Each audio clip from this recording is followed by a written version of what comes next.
ايه البيت الغريب اللي انا دخلته ده؟ انا فين؟ ومين الراجل اللي لابس جلابيه سودا وشكله يخوف؟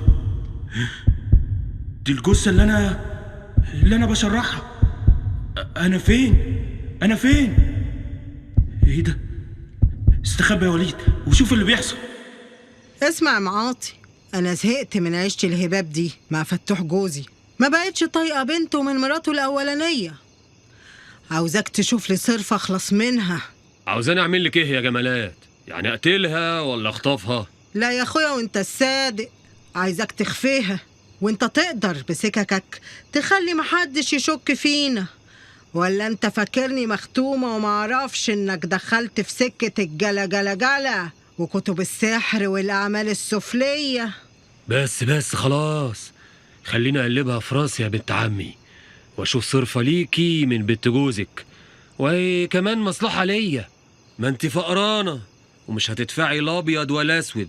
بقولك ايه، سيبيني بقى ارتبها ليكي وليا صح.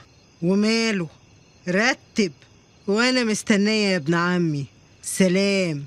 مع الف سلامة.